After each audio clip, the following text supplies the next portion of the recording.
Muito se tem falado, muito se tem visto. Não sei se a galera também tá vendo. Eu mesmo até perguntei pra você, caraca, mano, isso tem acontecido com frequência nos outros anos, enfim. Mas muito tem acontecido de hacks, de problemas de segurança com o Pix. Esse é um ponto que, cara, é um ponto que eu separei aqui, que eu vi que é algo que é bem pertinente pra gente estar falando aqui. Primeiro, eu queria que vocês explicassem o que está acontecendo nesse negócio, o que houve. Cara, isso já vinha acontecendo há anos e ninguém compartilhava, ou então é algo que está acontecendo agora, e está começando a explodir agora. Como também a blockchain ou o cripto pode entrar com isso, como poderia ajudar nesse sentido? Qual a visão de vocês em relação a isso, para manter o pessoal atualizado? Você começa ou começa? Eu vou. Então, primeiro que assim, é bom a gente esclarecer que o hack não é exatamente no Pix, no sentido quando você faz o Pix ali, né? Aham. Bom, existem vários golpes de Pix. A pessoa ludibriada a fazer um Pix errado, etc e tal. Mas não é uma falha de segurança vamos chamar assim, do protocolo Pix, né? O que está acontecendo são hacks nas instituições, ou seja, nas empresas que fazem parte da cadeia, né, de fornecimento de tecnologia para o Pix. Então, o primeiro hack lá, por exemplo, foi numa empresa que cuidava da mensageria, né, do Pix. Aí depois houveram outras e outras, que são os fornecedores de tecnologia, né? As empresas envolvidas no Pix. É isso, as Tá. empresas que fornecem algum tipo de tecnologia são fornecedoras de tecnologia, ou às vezes a gente chama muito no Brasil de consultoria, né, esse tipo de coisa. Então eles trabalham fornecendo tecnologia ao Banco Central. E trabalham agregados ao Banco Central e os bancos se plugam nessas empresas. E a falha de segurança está justamente nessas empresas, né? E a partir daí os hacks se iniciaram daí, né? Então é um hack que afeta muito mais a infraestrutura do lado do Banco Central e dos bancos em si do que dos usuários mesmo, percebe? Sim. Não sei se eu consegui explicar. Eu tava até vendo que, Corretamente. tipo assim, os hacks, pô, eu vi uma que aconteceu na empresa Sinqia. Isso. Esse é Cara, o de 29 de agosto. Isso. É o que aconteceu Cara, no mês foi passado. o quê? 400 milhões? Alguma coisa Isso. assim? Mas esse, como foi o segundo mais disseminado, né, eles conseguiram até reaver boa parte desses valores. Eu vi A essa última parada. matéria que eu li, eles já tinham conseguido reaver metade do que havia sido roubado, né? E isso que o Baiano falou é muito importante, porque quando os veículos de notícia, né, difundem essa informação, eles falam o Pix foi hackeado, o ataque ao Banco Central, esse tipo de coisa causa pânico na sociedade. Quando, na verdade, esses hacks que aconteceram, eles foram em contas de liquidação. Então, assim, para até elucidar o que são essas contas de liquidação, ao fim de todos os dias, os bancos eles precisam emitir para o Banco Central qual é o saldo da sua própria operação. Então, supondo que fôssemos 3 grandes bancos, se eu envio dinheiro para você, você envia dinheiro para o Baiano, isso daí gera uma certa diferença ao longo do dia, você precisa emitir isso para o Banco Central. Tipo, fechar o caixa. Fechar o caixa. E aí o que aconteceu até dentro da CIM foi que à meia-noite de um determinado dia, uma mensagem foi enviada a partir desse sistema de mensageria informando que um valor astronômico indevido estava saindo de um ponto A para um ponto B, quando na verdade esse valor não era factível, né? Não era verdade. E aí isso foi o primeiro grande hack, né? Ainda está rolando uma série de investigações em torno disso e levantou a flag para o próprio Banco Central de que precisavam se criar mais mecanismos de monitoramento e de alerta em cima do próprio protocolo, né, de como ele se comunica. Porque embora o Banco Central não tenha sido a entidade hackeada, os parceiros do Banco Central que fazem parte dessa cadeia, como o Baiano falou, foram um elo frágil. Então, até dentro do próprio hack da CIM, aconteceu uma venda de credencial, então tinha um desenvolvedor interno mesmo da própria equipe que vendeu as suas credenciais para o grupo hack, né? Então a gente pode perceber quão frágil pode ser um processo Que envolve pessoas, né? que envolve pessoas. E com base nessa credencial, que não deveria ter esse acesso de alta patente, digamos assim, de fazer esse tipo de envio de mensagem dentro do protocolo, conseguiu-se explorar a falha, né? Então, a brecha que foi gerada foi justamente a partir dessas possibilidades. E como a gente costuma dizer, é como um acidente de avião. Não é só um fator que é determinante para aquele acidente acontecer, são vários fatores. E dentro do caso da CIM, um desses fatores ele foi humano. Aham. Eu ia complementar que eles chamam, salvo engano, prestadores de serviço de TI, né? PSTI. Então, Isso, as isso mesmo. PSTIs é que foram hackeadas, né? Não foi ou o Banco Central ou um banco específico. É interessante porque a falha de segurança aconteceu na cadeia de tecnologia, né? Exato. Que você falou.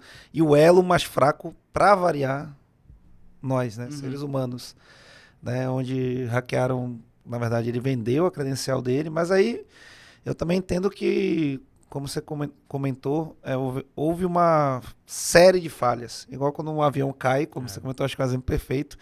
O avião caiu porque falhou o sistema de degelo, falhou o sistema de performance, falhou.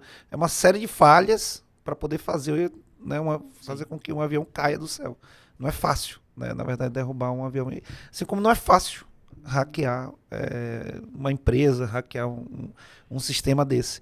Só que o que acontece? Houve a falha do cara ter, primeiro, o elo fraco, o ser humano, aí depois houve uma série de falhas. Né? Como é que uma credencial do cara deu acesso a um sistema, deu acesso ao que se entende a possibilitar gerar transações, ou seja, foi possível assinar aquela transação como se fosse uma entidade. Então significa que, de alguma forma, a partir daquela credencial, houve acesso à chave que assina aquela transação a partir daquela origem, né? E assim foi possível transferir os valores.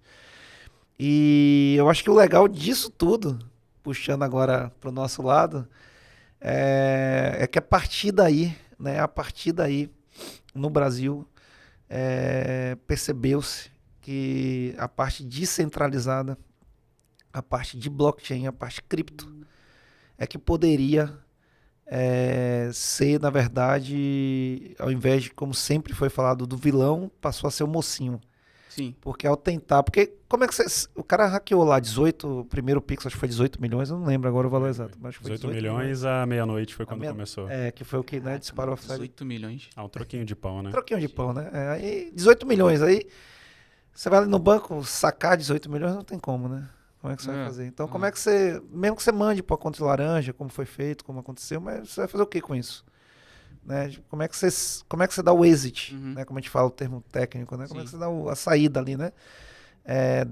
Dessa grana, né? Então não tem assim uma maneira aí, o hacker, já sei, vou converter em cripto, vou converter em Bitcoin. Ele chegou a conseguir, só que chegou numa determinada mesa OTC, numa determinada exchange, vamos chamar assim, cripto, foi levantada flag. Cara, tá estranho alguém comprar 18 milhões de cripto às 2 horas da manhã, meia-noite. Enfim, não é normal, né? E é legal porque a gente de cripto já tá meio, tipo, calejado disso. Né? A gente é doutrinado a ter essas flags. Assim, doutrinado. Tipo, só pra galera entender. Quando a pessoa vai comprar cripto, ela precisa acessar uma corretora para comprar. Tipo, é como se você tá comprando uma ação. Você vai numa corretora de cripto e aí você compra uma cripto que você deseja, mas essa corretora é centralizada, né? Vamos dizer. Isso. E aí ela é centralizada. Você precisa colocar seus dados, colocar quem você é, enfim. Se identificar, passar documentos. Mas mesmo que o cara tenha feito isso com laranja, né? Sim, sim. Imagino, né? Com certeza. Levantou flag, levantou lá uma red flag, né? Um alerta, né? Traduzindo, e diz assim, olha, tá estranho essa transação essa hora. Né? Não é um perfil. E nisso começou a se congelar aqueles valores, né? Começou a se bloquear aquelas contas. Então, boa parte daquele primeiro lá foi recuperado, graças à exchange. Aconteceu que as exchanges de cripto aqui levantaram a flag e disseram, galera, tá acontecendo alguma coisa aí. Tô recebendo Pix aqui anormais, né, de valores anormais, em horários não convencionais, ou seja, não é o perfil normal. E levantou a mão e falou, tem alguma coisa errada. E a partir daí foi que entrou aí, né, levantou-se todas as flags, Ministério Público, aí todo mundo caiu dentro para investigar e ir atrás dos bandidos, né? São bandidos. Cara, e tipo assim, pergunta meio maluca, mas teria como eles fazerem algum tipo de, sei lá, eu consegui fazer esse hack, aí o cara tem 18 milhões. Aí ele conseguiria comprar Bitcoin que não seja numa exchange, tipo, Só no peer-to-peer. no P2P? Só que o problema de você tentar fazer essa Um anônimo, liquidação assim. de 18 milhões no peer-to-peer é a liquidez. Liquidez, né? Quem vai ter essa... A boa parte da liquidez, não só do Bitcoin, mas da maioria dos criptoativos, se encontra ou em SECs, exchanges centralizadas, como essa que tentaram realizar essa aquisição, ou em DEX. Só que no caso do Bitcoin, ele não tem uma DEX tão abrangente. Então, assim, em outros protocolos você até encontra algumas DEX com boas fontes de liquidez, como Uniswap, PancakeSwap. Mas no caso do Bitcoin, o melhor caminho para você conseguir ter uma troca justa é, de fato, a centralizada. Talvez se ele tentasse transferir para um Ethereum da vida... E aí você acaba tendo o paradigma de você estar tentando converter um asset do mundo real, que é uma moeda fiduciária, para uma moeda on-chain. Então, de qualquer forma, ele teria que ter uma entidade para quebrar essa barreira, né? Então, isso acabou implicando Sim. em alguns, assim, felizmente, né? Num travamento desses valores. Alguns saíram, né? E é interessante, você tocou no assunto, a Ethereum ou outra... Porque ele tentou converter em Bitcoin e stablecoin. Para quem não conhece, stablecoin é uma moeda que é cripto, né? Mas ela é pareada numa moeda fiduciária. Ou seja, no caso, no dólar. No caso que ele tentou foi o USDT da Tether. Que tá muito em alta agora, né? É o que mais se usa. O USDT, o USDC, os stablecoins estão muito em alta hoje em dia. Exato. E o interessante é que o que ele passou para Tether, e aí isso é bem interessante, que é um assunto que eu vejo muita informação e desinformação nas redes sociais. É uma coisa até que a gente falou um pouquinho antes, em torno de CBDC, né? Enfim, mas não vou entrar agora, não vou mudar de assunto, mas... Ainda não. Ainda não, mas assim, falando em stablecoin, a stablecoin tem um dono, assim, né? E mesmo sendo descentralizado, é um dinheiro programável, né? E as pessoas ainda não entendem o que é esse dinheiro programável, né?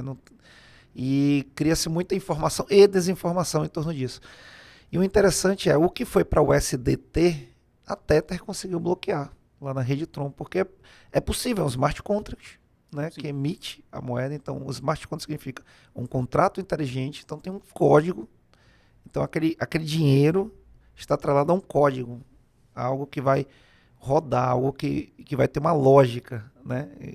E aí vocês podem me complementar, mas o resultado foi possível bloquear mesmo o que saiu da exchange, foi para o mundo descentralizado. Quando chegou no descentralizado, foi possível bloquear dentro dos smart contracts da Tether. Até abrir um parênteses, eu queria, antes de você continuar, eu queria que você explicasse a diferença entre centralizado e descentralizado também, para o pessoal... Sim, isso é importante. Afinal, estamos... A gente tá falando, tipo, centralizado, descentralizado, o pessoal fica assim, cara, mas... E a gente está aqui pro descentraliza aí. É importante o pessoal... É importante. O pessoal sabe o que é. Então, mas eu vou deixar até pro Marlon essa bola da vez aí para explicar melhor, e vou fechar essa parte e vou deixar na marca do pênalti, olha só. A Tether, apesar de ser descentralizada, é um contrato inteligente, tem um dono, foi possível ligar para a Tether e dizer assim, olha, cara, a gente precisa bloquear essa grana e é dinheiro de fundo ilícito e etc e tal, e foi possível. Agora, e o Bitcoin? Faz como? Liga pro Satoshi? Se conhecer, me avisa. É isso, né? Então, teve parte que foi pro Bitcoin, e aí, beleza, existe, não vou entrar aqui no detalhe, mas existe uma forma de gerar flags para aquelas contas que foram identificadas como destinatários do dinheiro ilícito. E a partir daí eles ficam praticamente bloqueadas de fazer o cash out, ou seja, de fazer a retirada desse Bitcoin para dinheiro, para gastar de alguma forma, mesmo que seja Bitcoin.